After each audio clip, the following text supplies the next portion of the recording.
করি। আমি তোমার তরমুজ আমার দোকানে রেখে বিক্রি করতে পারবো না, তবে একটা কাজ করতে পারো তুমি।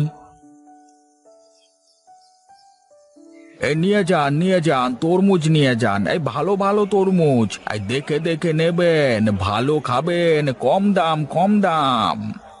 হ্যাঁ, দেখেছো দাদা, তাও বিক্রি করতে পারছো না তরমুজ। মানুষের বিশ্বাস নিয়ে খেলা করলে তার শাস্তি এরকমই হয়। তবে তোর এই কালো তরমুজের ব্যবসা করবার বুদ্ধিটা কে দিল শুনি? আরে কাকা তুমি? আমি তো হরি কাকার উপকার করবার জন্যই এই কালো তরমুজগুলো নিয়ে এসেছিলাম। হ্যাঁ বুঝলি তো সুনীল, তুই যদি আমাকে এই কালো তরমুজের বীজ না দিতিস তাহলে হয়তো আমারও প্রকাশের মতোই অবস্থা হতো। এটাই প্রকৃতির নিয়ম দাদা, তোমরা যাদের ক্ষতি করতে চাইবে উনি না চাইলে তারা সারা জঙ্গল খুঁজলো ছোলা হাঁসের মতো দেখতে কাউকে পায় কিনা, কিন্তু কোথাও তেমন কিছুই দেখলো না। ওগো, সারা জঙ্গল তন্ন তন্ন করে খুঁজলাম, কই কোথাও তো ছোলা হাঁসের কন্যাকে দেখতে পেলাম না। চলো আমরা আরেকটু খুঁজে দেখি, তারপর না হয় বাড়ি ফিরে যাব। কপালে যা থাকবে তাই তো হবে। রাফি ও তার বউ গেল ছোলা হাঁসের কন্যাকে খুঁজতে, আর চন্দ্রা সেখানে দাঁড়িয়ে আনমনে একটা গাছ দেখছিল। এই গাছটা এমন কেন? দেখতে তো খুবই অদ্ভুত। এই গাছটার গায়ে আবার কিছু লেখাও আছে মনে হচ্ছে। চন্দ্রা গাছের লেখাটা ভালোভাবে পড়ে দেখল যে তাতে লেখা আছে, গাছের ভেতরে রাক্ষসের বাস, বন্দি করব ছোলা হাঁস। এই গাছের ভেতরে রাক্ষসের কাছে বন্দি ছোলা হাঁসের কন্যা? না না, যে করেই হোক এই গাছের ভেতরে আমাকে যেতেই হবে। চন্দ্রা গাছটির গোড়ায় চক্রাকারে ঘুরে ঘুরে দেখতে লাগলো।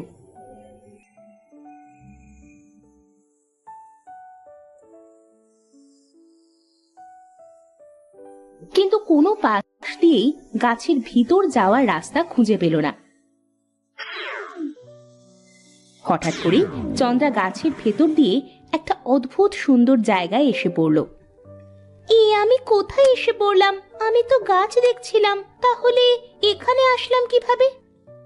তুমি যে গাছটা দেখছিলে সেটা রাক্ষসীর মায়ায় বন্দি গাছ। ওই গাছের গোড়ায় তুমি 7 পাক দেওয়ার সাথেই রাক্ষসীর এই মায়াপুরীতে এসে পড়েছ।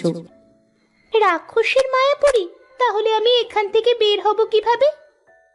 সামনে যাও, সামনে গেলে তুমি বের হওয়ার জন্য যে কোনো একটা পথ খুঁজে পাবে। ফুল গাছের কথা শুনে চন্দ্রা সামনে যেতে লাগলো। সে হাঁটতে হাঁটতে চারিপাশ দেখছিল।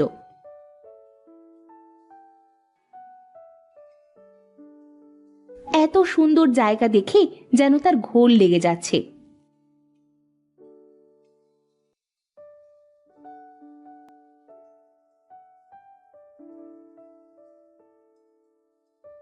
সে কিছুটা পথ গিয়ে দেখলো সেখানে একটা ছোলা হাঁস বন্দি।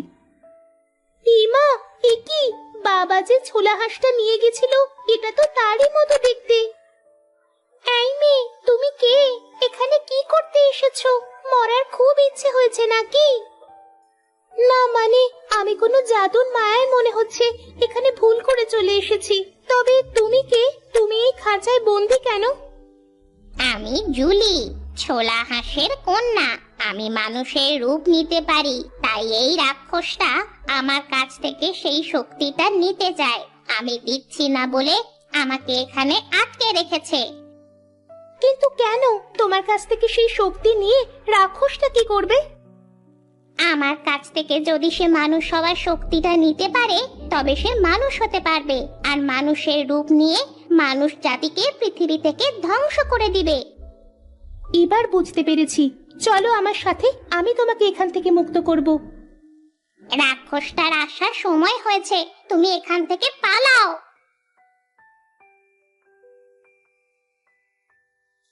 ছোলা হাঁসের কন্যার কথা শুনে চন্দ্রা একটা ফুল গাছের আড়ালে গিয়ে লুকিয়ে পড়ল।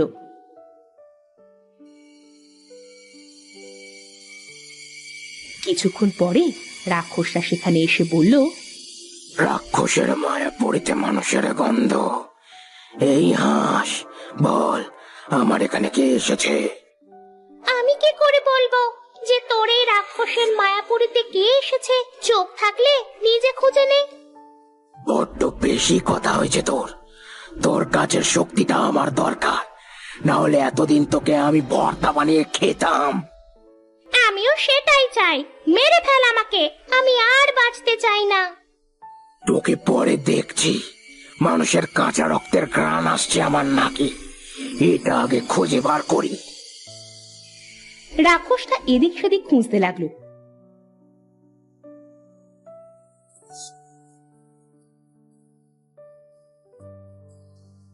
হঠাৎ তার নজর গেল ফুল গাছের আড়ালে। রাক্ষসটার ওইদিকে যেতে দেখে হাঁসটা চিৎকার করে বলল, চন্দ্রা পালাও, রাক্ষসটা কিন্তু তোমার কাছে যাচ্ছে।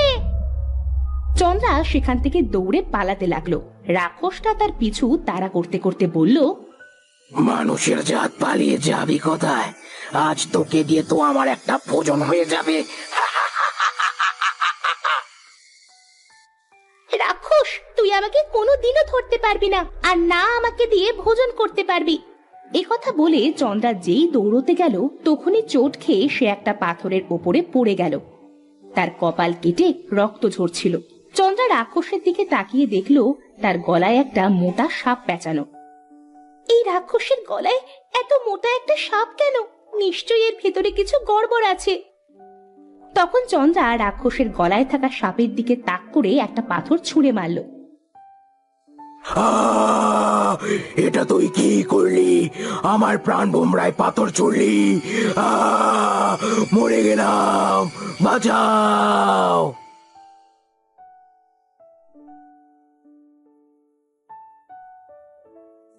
খা, আমার রক্ত খা, বোকা রাক্ষস।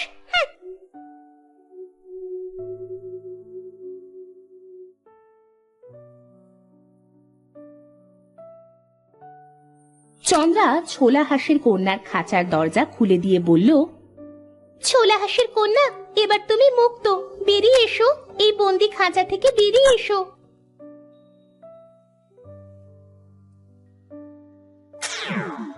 হাঁসটা বাইরে বেরিয়ে এসে মানুষের রূপ ফিরে পেল। আর তারা দেখলো রাক্ষসের মায়াপুরী হঠাৎ কোথায় উধাও হয়ে গেছে। রাক্ষসের মায়ার জগৎ ধ্বংস হয়েছে, আমরা জঙ্গলের ভেতরে চলে এসেছি। এবার আমাকে আমার মায়ের কাছে ফিরে যেতে হবে। মানে কিছু মনে করো না, তোমার মা আর বেঁচে নেই। মানে কি বলছো তুমি? আমার মা কোথায় গেছে? চন্দ্রা তখন ছোলা হাঁসের কথা সব খুলে বলল। চন্দ্রার কথা শেষ হতেই ছোলা হাঁসের অদৃশ্য কণ্ঠ তারা শুনতে পেল। মা জুলি, আমি তোকে বাঁচাতে চন্দ্রার বাবার কাছে নিজেকে সঁপে দিয়েছি, যেন সে আমাকে ধরে নিয়ে বাড়ি যায়, আমাকে মেরে ফেলে, আর আমি তাদের বলতে পারি যে তোমরা অভিশপ্ত, আর তোমাদের এই অভিশাপ মুক্ত করতে পারবে একমাত্র আমার কন্যা। কিন্তু মা, তুমি এটা করে কি লাভ করলে? আমি যে সারা জীবনের জন্য তোমাকে হারিয়ে ফেললাম। পাগলি মেয়ে, আমি যদি ওদের অভিশাপের কথা না বলতাম তবে ওরা কি তোকে খুঁজতে যেত? আর খুঁজতে না গেলে তোকে যে ওই রাক্ষসটার কাছে মরতে হতো। তাই তো ওদের সাথে মিথ্যা বলতে হলো যে তারা অভিশপ্ত। মা, তুমি আবার আমার কাছে ফিরে এসো। না মা, আমি আর ফিরতে পারবো না, তবে তুই ভালো থাকিস। কিছুক্ষণ পরে চন্দ্রার মা বাবা সেখানে আসলো। চন্দ্রাকে দেখে বলল, কিরে চন্দ্রা, তুই কোথায় ছিলে এত সময়? আমরা যে ছোলা হাঁসের কন্যাকে খুঁজতে গিয়ে তোকে হারিয়ে ফেলছিলাম মা। তখন চন্দ্রা তার মা ও বাবার সাথে সমস্ত কথা খুলে বলল। সব শুনে তার মা বাবা বলল, মা জুলি, তুমি আমাদের ক্ষমা করে দাও মা। আমি বুঝতে পারিনি যে তোমরা হংসী বংশ, তোমরা মানুষের রূপ ধারণ করতে পারো। ক্ষমা চাইতে হবে না, তোমরা তো ভুল করেছো, আর চন্দ্রার জন্যই আমি ওই রাক্ষসের হাত থেকে মুক্তি পেয়েছি। আজ থেকে তুমি আমাদের সাথে থাকবে বোন। আজ থেকে আমি আর তুমি দুই বোন। হ্যাঁ মা, আজ থেকে তুমি আমার আরেকটা মেয়ে। চলো আমাদের বাড়িতে চলো।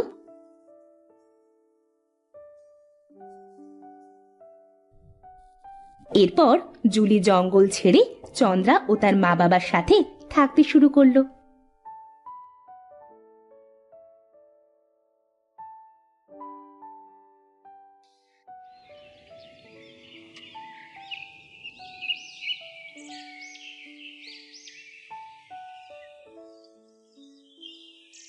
যদি একটা জাদুর কাঠি পেতাম তাহলে আমাদের জীবনটা কত সুন্দর হতো। যা ইচ্ছে হতো তাই চাইতাম আর পেয়েও যেতাম।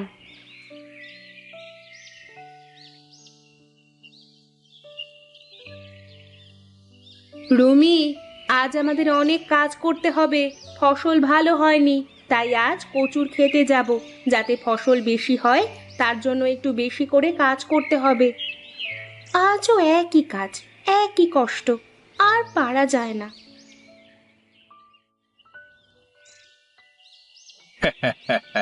এবারেও তো তোমাদের এত কম ফসল, এভাবে তোমাদের চলবে কিভাবে? আগে বাবু, সবকিছু তো আর আমাদের হাতে থাকে না। প্রাকৃতিক দুর্যোগ হলে কি আর কিছু করবার থাকে? তুমি আমায় শেখাচ্ছ? আমার কাছে তর্ক করছো তুমি? তুমি জানো আমি কে? আগে বাবু, ক্ষমা করবেন, আমি আপনার সাথে মুখ লাগাইনি। আমি শুধু আপনাকে পরিস্থিতিটা বলতে চেয়েছিলাম। এই জমি আমি তোমাকে দিয়েছি, সময় মতো ফসল না দিলে জমি ফেরত নিতে বাধ্য হব। তাই বেশি করে পরিশ্রম করো, আমার ভাগের ফসল আমার চাই। এমনিতেই আগের বার কম ফসল দিয়েছিলে।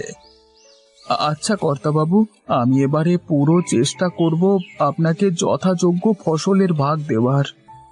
হ্যাঁ, এবারে আমার ভাগের ফসল চাই, কথাটা মাথায় রেখো।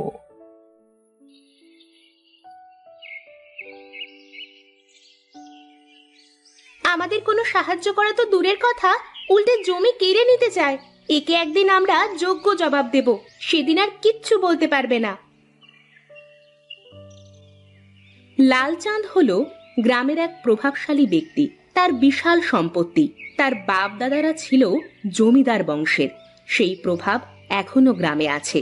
তাই লালচাঁদ গ্রামের সবার সাথেই এইভাবে খারাপ ব্যবহার করে আর অপমান করে।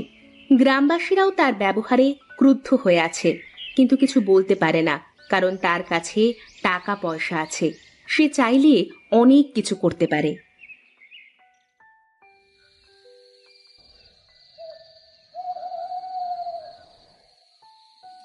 বাবা, আমরা কি কখনো ভালো ফসল পাবো না? সবার খেতে তো কত ফসল হয়, কিন্তু আমাদের জমিতে হয় না কেন? রুহি, আমাদের জমিতেও একদিন খুব ভালো ফলন হবে। সেই দিন ওই লাল চাঁদের মুখ বন্ধ হয়ে যাবে। আমরা এমন কিছু করব যা দেখে সবাই বিস্মৃত হয়ে যাবে। রুমি, রুহি, এবার দুজনেই ঘুমিয়ে পড়ো। অনেক রাত হয়ে গেছে, আর জেগে থাকিস না মা। কাল আবার জমিতে কচুর বীজ বসাতে যেতে হবে।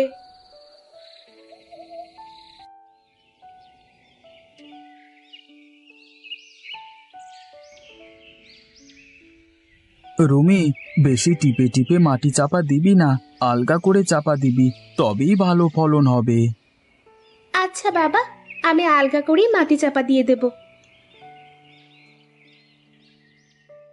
এইভাবেই কিছু মাস কেটে যায়। তারা কচু গাছের যত্ন নেয় এবং কঠোর পরিশ্রম চালিয়ে যায়। কঠোর পরিশ্রম করলে সবসময় ভালো ফল হয়, এটা তারা জানতো।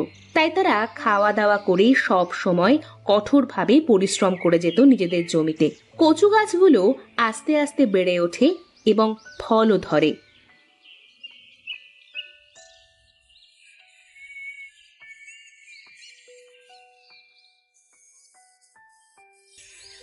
এ কি নীলকচু? মা, বাবা, সবাই তাড়াতাড়ি এসো, দেখো কি কাণ্ড হয়েছে আমাদের কচুর ক্ষেতে।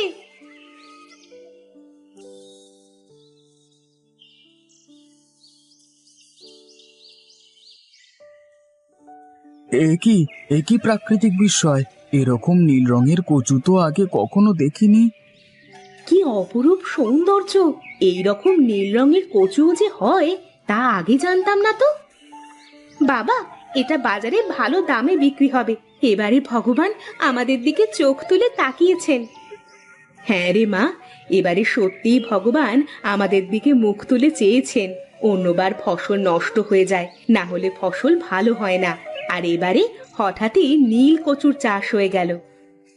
আর কিছুদিন যাক, কচুগুলি আর একটু বড় হোক, তারপর বাজারে গিয়ে বেচবো। ভালো দাম পাওয়া যাবে। ক্রেতারা হয়তো কোনোদিন এরকম কচু দেখেননি, তাই ভালো রোজগার হবে এবছর। বাবা, কিন্তু এবার রোজ আমাদের জমির ওপর নজর রাখতে হবে। কেন রে মা, কি হলো? আমাদের শত্রু লাল চাঁদের কানেও নিশ্চয়ই এই কথাটা যাবে। আমাদের জমিতে নীল কচু ফলেছে। ওই চক্রান্তকারী লাল চাঁদ আমাদের এই নীল কচুর ওপর তার কুনজর দেবেই।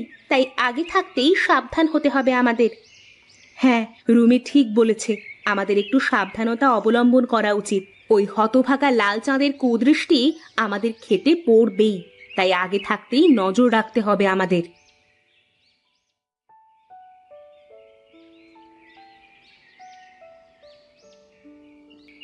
কর্তা বাবু, রুমির ক্ষেতের নীল কচু নিয়ে গ্রামে খুব আলোচনা হচ্ছে। রীতিমতো এই নিয়ে গ্রামে হইচই পড়ে গেছে। আমাদের কিছু একটা করতেই হবে। আমরাই সেই নীল কচু সংগ্রহ করব এবং তা বিদেশের বাজারে বিক্রি করে আমরা অনেক টাকা উপার্জন করে নেব। কিন্তু আমার মনে একটা খটকা রয়েই যাচ্ছে। এই নীলচে কচু রুমির বাবা মানে বাপি চাষ করলো কিভাবে? ও এই বিষয়গুলো জানলো কি করে? আমরা তো কেউ কোনোদিন শুনিনি। সে তো আমাদের দেখবার দরকার নেই। আমরা ওই নীল কচু চুরি করব, তারপর দেশের বাজারে বিক্রি করে বেশ ভালো মুনাফা পাওয়া যাবে। তাহলে চুরি করবার কিছু একটা পরিকল্পনা করুন। সবই যদি আমি করে নিলাম তাহলে তুমি আছো কি করতে? আগে কর্তা বাবু, আমি?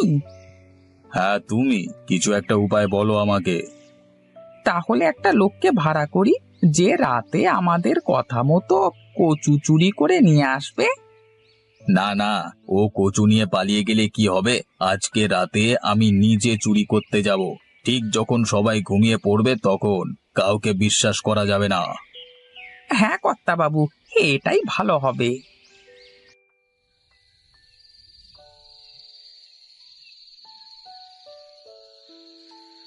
থামো! আমাদের নীল কচু কেন চুরি করছো? এগুলোতে একদম হাত দেবে না। তোমার তো সাহস কম নয় চুগরি। এই জমি আমার, তাই নীল কচুগুলো আমার। তুমি বলবার কে হে? না, এটা আমাদের ক্ষেতের ফসল, আমাদের পরিশ্রমের ফসল। আমি তোমাকে কিছুতেই এটা নিতে দেব না। এই জমি আমি তোমাদেরকে দিয়েছিলাম, আর তোমরা আমার সাথে এরকম ব্যবহার করছো। তোমার জমি আমি কেড়ে নিলাম বাপি। আপনি নিজে চুরি করেছেন, আবার আমাকে বলছেন আমার জমিটা কেড়ে নেবেন? নির্লজ্জ বেহায়া, আপনার কোনো লজ্জাবোধ নেই? লজ্জাবোধ থাকলে এখনো এখানে দাঁড়িয়ে থাকতো না, আর আমাদের মুখের ওপর তর্ক করার সাহসও পেত না। গ্রামে চোর একটা। আমি মোটেও চুরি করিনি, এটা আমার জমি, তাই আমি আমার ভাগের ফসল নিচ্ছিলাম। এটাকে ভাগের ফসল নেওয়া বলে না, চুরি করাই বলে। এখন সকলে বাড়ি ফিরে চলো, কাল গ্রামের প্রধান বিচার করবে।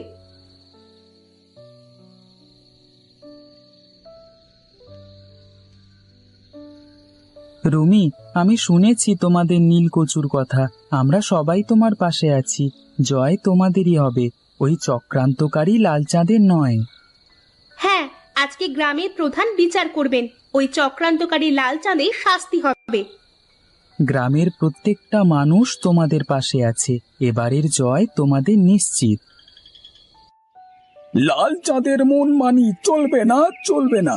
লাল চাঁদের মন মানি চলবে না, চলবে না। তোমরা সবাই চুপ করো, এই জমি আমার। না, আমরা কেউ চুপ করব না। আমরা আর অত্যাচার সহ্য করব না। নীল কচু তোমার কোনো দিনই হবে না। ওরা পরিশ্রম করে ফসল ফলাবে আর তুমি নিয়ে চলে যাবে, এটা আর হতে দেব না আমরা। আমরা এর বিচার চাই। সব সময় তোমার এই অত্যাচার আমরা সহ্য করব না। তুমি জমি দিয়েছো তো কি হয়েছে? পরিশ্রম তো আমরা করেছি, তাই ফলও আমরা ভোগ করব, তুমি না। কথাটা মাথায় ঢুকিয়ে নাও। এরকম লোক গ্রামে থাকলে আর শত্রুর প্রয়োজন হয় না। রুমি এবং তার পরিবার নীল কচুর প্রকৃত মালিক। এই জমি যেহেতু আমি ওদেরকে দিয়েছি, তাহলে এই জমির ফসলও আমার হওয়া উচিত। তুমি জমি দিয়ে থাকলেও পরিশ্রমটা করেছে বাপি, রুমি এবং জননী, এই তিনজন মিলে। তুমি জমি দিয়েছো, তাই নীল কচুর কিছু অংশ তুমি পাবে, পুরোটা নয়। তাহলে আমি আমার জমি ওদের কাছ থেকে কেড়ে নেব, আমি আর ওদের এই জমিতে চাষ করতে দেব না। এরকম করবেন না কর্তাবাবু, আমরা তাহলে না খেতে পেয়ে মারা যাব। তুমি চুপ করো বাপি, আমি তোমাকে চাষ করবার জন্য জমি দেব, কিন্তু এই অবিচার আমি হতে দেব না। আমার দোষটা কোথায়? তোমার দোষ কোথায় নেই তুমি বলো আগে লালচাঁদ। কাউকে না বলে তার জিনিসে হাত দেওয়া একটি সব থেকে বড় অপরাধ হয়েছে তোমার। এটিকে রীতিমতো চুরি করা বলে। এটা তোমার প্রথম অপরাধ। চুরি করবার পরও তুমি গরিব দুঃখী বাপীদের ভয় দেখানোর চেষ্টা করেছো। এটা তোমার দ্বিতীয় অপরাধ। ভুল করেও তুমি তা অস্বীকার করেছো। এটা তোমার তৃতীয় অপরাধ। এই কারণে তোমাকে তোমার যথাযোগ্য শাস্তি পেতে হবে। লালচাঁদকে শাস্তি দেওয়া হোক, লালচাঁদকে শাস্তি দেওয়া হোক। ওই চক্রান্তকারী লালচাঁদ শাস্তি পাওয়ার যোগ্য। এরা সবাই মিলে আমাকে ফাঁসানোর চেষ্টা করছে, আমি কোনো দোষ করিনি। তুমি আর কত মিথ্যে কথা বলবে লালচাঁদ? তোমার কোনো কথা আর শোনা হবে না। তোমার আসল রূপ সবাই দেখে নিয়েছে। তোমাকে শাস্তি পেতেই হবে, আর শাস্তি